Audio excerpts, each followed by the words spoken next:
Welcome back to the More Than Transgender Podcast.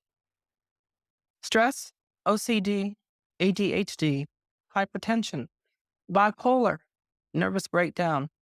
Whatever it was, my family was torn apart. Dad was working crazy hours, and mom was pumped up on medication to help her rest. I'm not sure what they were giving her at the hospital, but I had no business knowing what Thorazine was. It was tough, but we had a sitter when dad worked, and mom was only a couple of blocks away from us. After school was when things turned darker for me. I used to walk home with one of my classmates, not sure how long, or should I say I don't remember, maybe just a few weeks. Then one day we took a detour to our apartment garage, and there's where I was introduced to oral sex, drastically underage, and no way of knowing what was happening. We both took our turns. I can still remember the smell of urine and motor oil in the air.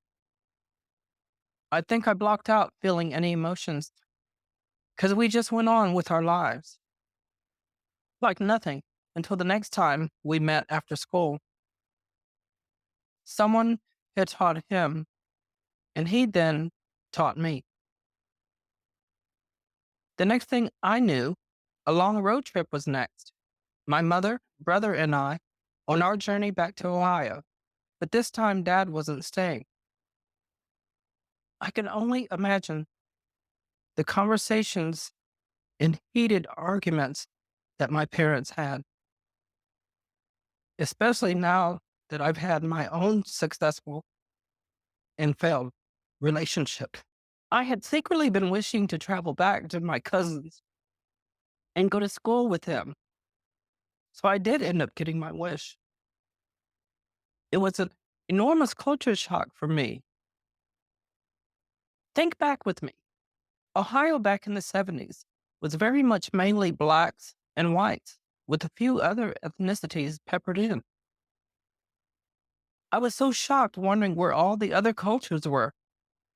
My normal was people from all over the world. Fifth grade, not too much difference in the setting, basically the same routines that I had already been accustomed to, except for the teasing I endured. That was new to me. I guess to everyone around me, all they wondered was, why is this little boy so girly? I caught the attention of an older boy that had been held back a year or two, and I was all he needed to see. Only 10 years old, and the after school abuse continued. Culture shock. What an understatement. Even the food was oh so different. No Chicago deep dish pizza here. What I experienced, I described as crackers with toppings.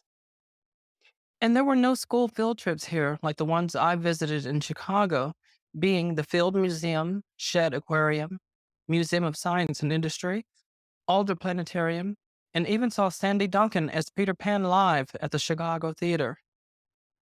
I can't find record of it, so it may have been a practice show before it was live on Broadway. All I know is I seen it live with Sandy flying through the air. Unlike Peter Pan not wanting to grow up, I was growing up way too fast. He was white and bigger than me, considering I was so tiny. Can't say how many encounters we had, but there were many. Most in an area tucked away beneath some train tracks not far at all from my grandparents' home. Another popular spot for us was a public park right off the opposite side of a freeway lined with fences. I often thought about revisiting the past landmarks of my journey to create a visual documentary. So out in the open, so near cars passing by and houses very near to us. I often wondered if we were being watched and no one ever said anything. I remember feeling like I was his girlfriend and he was my boyfriend. He was my first kiss as well. I don't think We went as far as him penetrating me, but oral sex was definitely our go to when we were together. As I think about my words now, I can't believe what was going on in my childhood other than doing things I shouldn't have been doing at my age. Things were somewhat normal. Occasional fights with other neighborhood kids and a couple house fires derailed things. But from my perspective, I didn't think much about being a victim of a broken home. Country life was so different than city life, but I enjoyed the exposure to Gunsmoke, Big Valley, Hee Haw, and good old westerns with cowboys and Indians, my grandpa's favorite. I'm very blessed to say that I got to meet both of my great grandmothers before they passed on. Didn't get to meet either of my great grandfathers, though. Life was good, and then monotony set in. Monday through Friday, school, homework, early to bed, early to rise, which I hated and still hate to this day. And I'm still a night creature. Saturday was grocery and laundry day.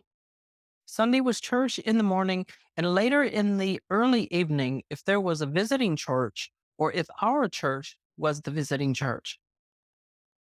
I was forced to be involved, of course.